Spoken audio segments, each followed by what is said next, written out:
보다 나은 세상을 위한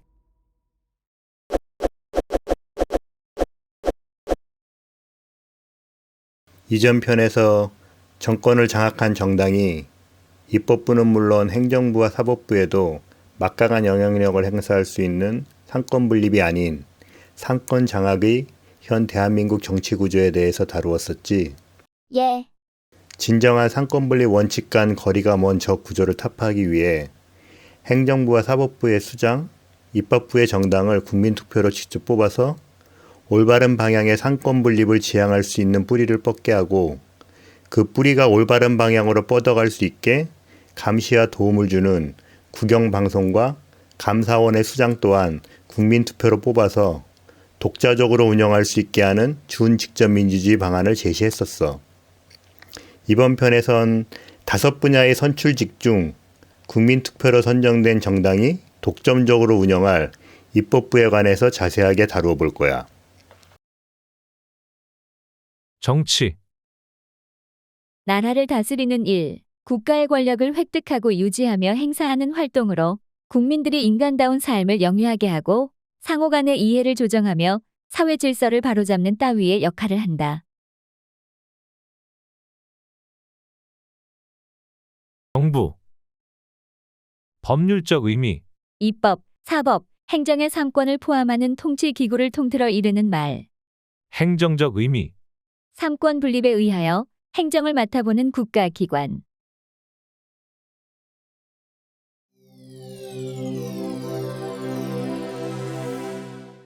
준, 직접 민주주의, 입법부, 다음은 직민착자가 제시하는 입법부의 기본 방향이야. 입법부 기본 방향. 첫 번째, 일당 독점 허용. 실정 시 정당과 소속 정치인의 진정한 해고. 두 번째, 국회의원 수는 상임위원회별로 3명으로 제한. 약 60명으로 제한, 무소속 개념은 없음. 세 번째, 지방의회 폐지, 지방자치단체부 신설. 지방자치단체장은 소속 공무원들이 직접 선출. 네 번째, 일당 독점의 최소한의 견제책, 입법부 감사. 일반 국민 참여 가능. 다섯 번째, 국영방송 통한 일반 국민의 정책 반영. 직접 민주주의 성격. 그럼 지금부터 제시한 입법부의 기본 방향을 하나씩 체크해 보자. 예. 입법부 첫 번째, 일당 독점 허용. 이당 독재 타파. 일당 독점을 허용하는 구조이지만 기존 대한민국 정치 구조인 국민의힘과 더불어민주당의 이당 독재를 종식시키고 현재의 시스템에선 절대 불가능한 이계 정당 이외의 타 정당에도 집권당의 기회를 줄 수 있게 하는 구조야.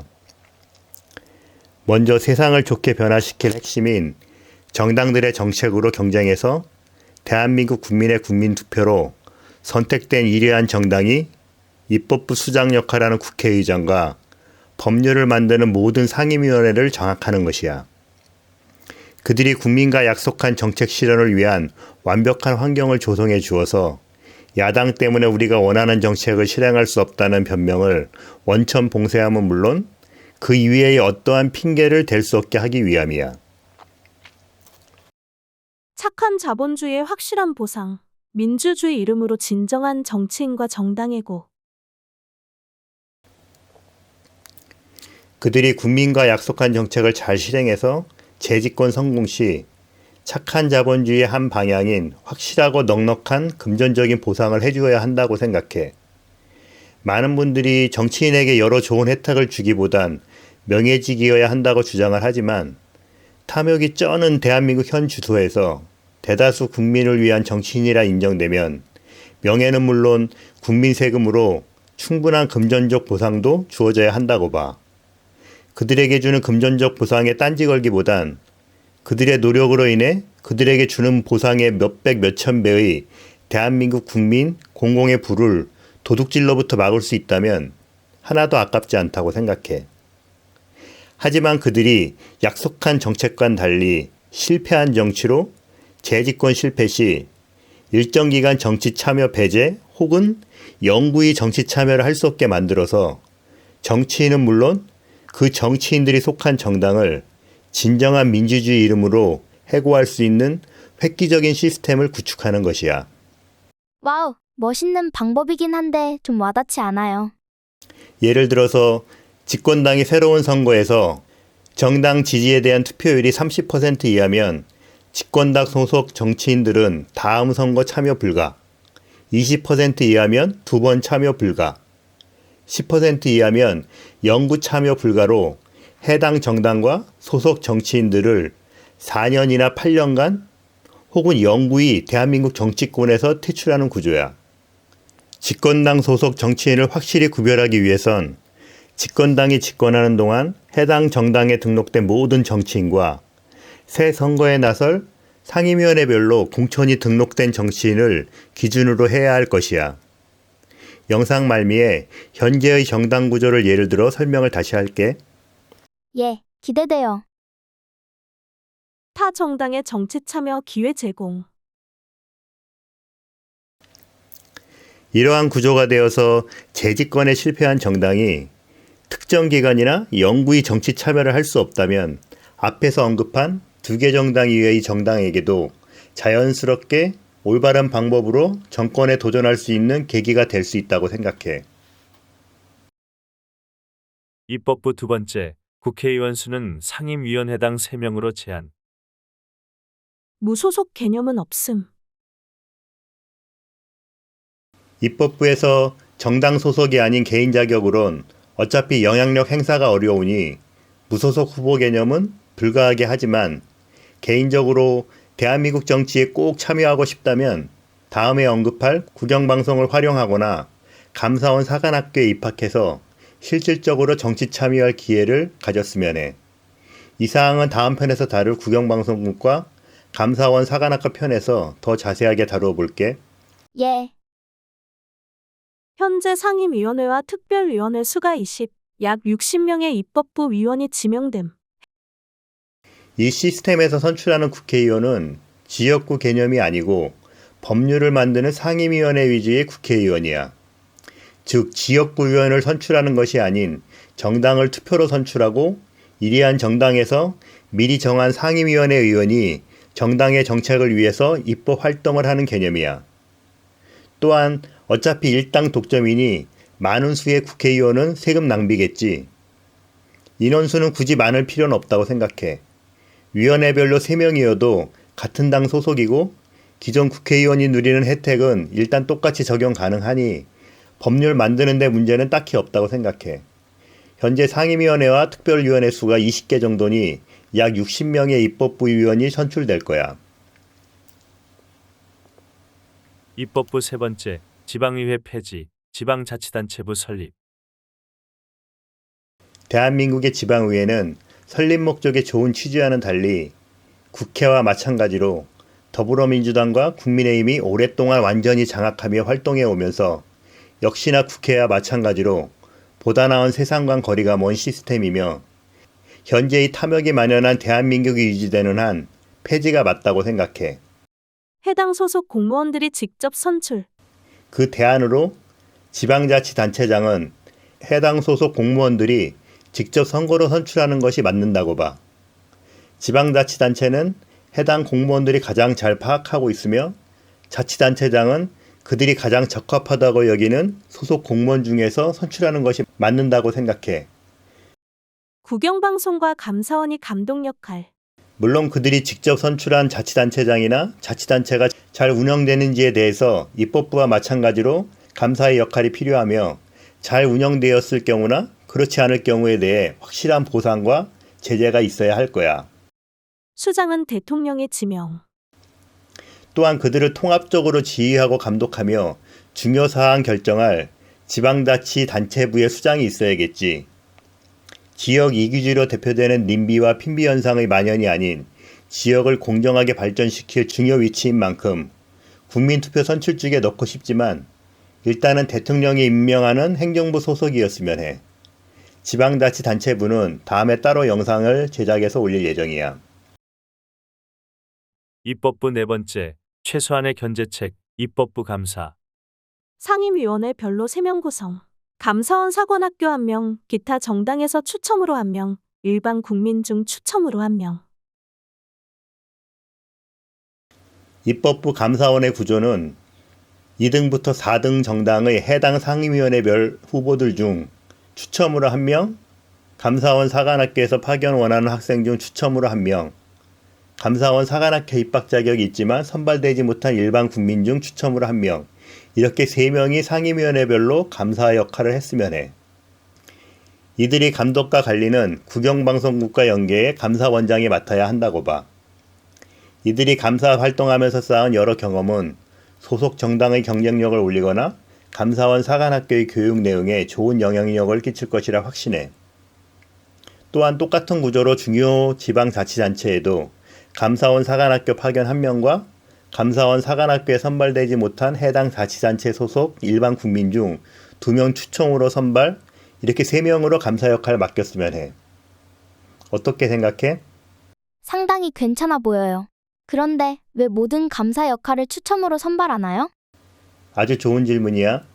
좀 더 능력 있는 후보가 선출되는 것이 아니고 자격을 갖춘 여러 후보 중 무슨 이유로 추첨으로 선발했는지, 그리고 감사원 학교의 입학 자격과 선발은 따로 감사원 사관학교 편에서 다룰 예정이야. 예. 입법부 5번째, 국영방송 통한 일반 국민 정책 반영. 직접 민주주의 성격, 감사원 사관학교에서 검토, 선출직 회의에서 승인, 착한 자본주의 방향으로 보상. 앞선 내용에서 무소속 개념은 없다고 했지만 입법부의 정당 이외에 국민 개개인도 국영방송을 통해 정책을 제안할 수 있으며, 특정 조건을 달성한 정책에 대해선 감사원 사관학교 학생들이 참여해 검토해서 통과한 정책에 대해 국민투표로 선출된 5인의 회의에서 최종 승인 여부를 결정하게 했으면 해. 또한 착한 자본주의 방향으로 정책을 제안한 자에게 기준을 만들어서 기준에 준하는 충분한 보상을 지급했으면 해. 이에 관한 감사원 사관학교와 국영방송국의 운영에 대해선 앞으로 올릴 영상들에서 확인해 볼 수 있을 거야. 자, 그럼 지금부터 앞서 설명한 5가지의 기본 방향을 바탕으로 예를 들어서 설명을 해볼게. 예. 먼저 2023년 3월 기준 현재 대한민국 국회의 집권당은 국민의힘이며 제1야당은 더불어민주당이고, 이외에 정의당과 시대전환당, 기본소득당, 국가혁명당 등 수많은 소규모 정당으로 형성이 되어 있어. 다음 선거 1년 전까지 국정 운영에 대한 국정토론 필요시 국영방송 주관으로 집권당인 국민의힘과 제1야당인 더불어민주당, 그리고 타 정당들, 예를 들어 정의당, 시대전환당, 기본소득당, 국가혁명당 등 여러 나머지 정당 중에서 추첨으로 2개 정당 정하여 1명씩 2명 참여하게 하고, 감사원 사관학교에서 1명이 각 사안마다 나와서 토론을 하게 했으면 해. 다시 확인하면 국가 운영의 주요 이슈마다 국민의힘과 더불어민주당, 감사원 사관학교는 고정으로 3명 참여하고, 기타 정당에서 무작위로 추첨해서 2명, 이렇게 5명이 참여했으면 해. 기타 정당에서 무작위로 추첨하는 이유는 다수의 군소정당들이 국민들에게 직접 다가갈 수 있는 기회의 폭을 넓혀주기 위함이야. 이러한 활동을 바탕으로 선거 1년 전 국영방송이 주관이 되어서 집권당인 국민의힘을 제외한 정당 지지도에 대한 여론조사를 하고, 1위와 2위한 정당과 그리고 기타 정당에서 추첨으로 1개 정당 선정해서 집권당 포함 4개 당이 국영방송에서 남은 선거일까지 정책 홍보와 토론으로 경쟁을 하게 하는 것이야. 선거에 참여하는 4개 정당엔 선거에 필요한 적정한 수준의 보조금은 지원해 주어야겠지. 어떻게 하면 공정하고 많은 사람이 참여하게 할 수 있게 하는 정당 지지도 여론조사의 방안에 대해선 나중에 국영방송 편에서 따로 다룰 예정이야.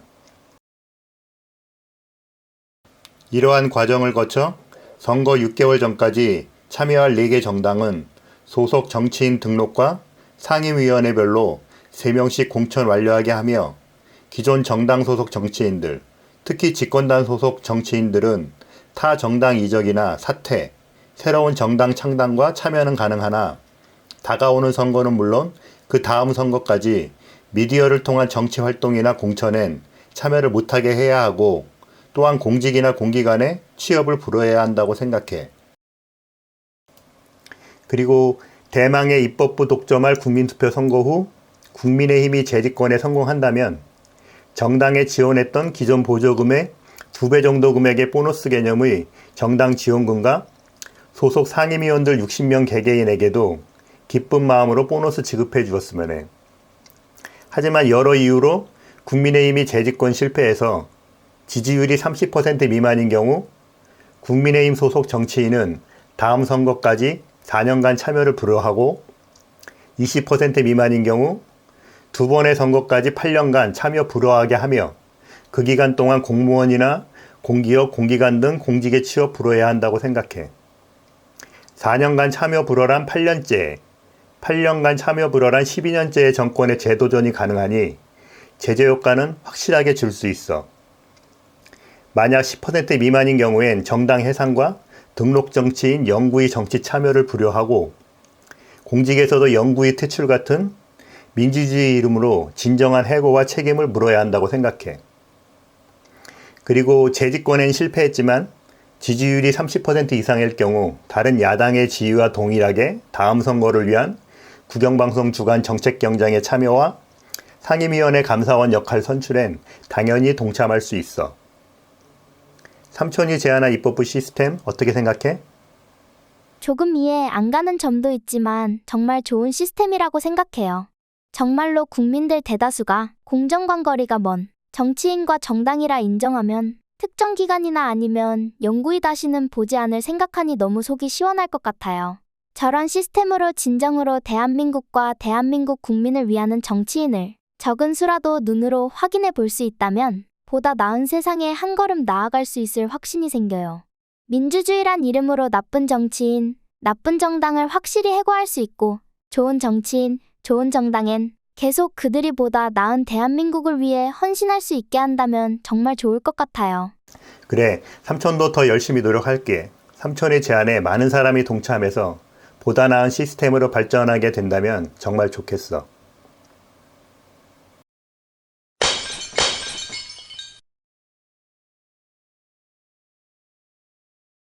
누군가에겐 정말 허무맹랑한 시스템이라고 여겨질 것입니다. 이런 시스템을 생각하게 만든 것은 딱 한 번뿐인 저의 모든 인생의 삶의 질을 결정해온 진보와 보수 역할놀이 하며 대한민국 민주주의를 장악하고 있는 두 개 거대 독재 정당, 정치 카르텔인 국민의힘과 더불어민주당 때문입니다. 제 생전에 제가 제시하는 방향의 정치 시스템이 실현될 확률이 아주 적다는 것 잘 알고 있습니다. 하지만 좀 더 많은 사람들이 저와 같은 방향의 정치 시스템에 대해 관심을 갖고 인지하는 그 자체만으로도 현재나 앞으로의 대한민국 정치인과 정치 조직에게 엄청난 압박이 될 수 있다 믿어 의심치 않습니다. 민주주의는 수많은 사람의 고통과 희생의 역사 속에서 만들어졌습니다. 그들에 대한 최소한의 예의는 민주주의의 주인은 다른 누군가가 아닌 여러분 자신이란 사실을 잊지 않고 보다 나은 세상을 위해 노력하는 것입니다. 보다 나은 세상을 위한 시스템은 민주주의란 이름으로 여러분과 나, 우리들이 만들 수 있습니다.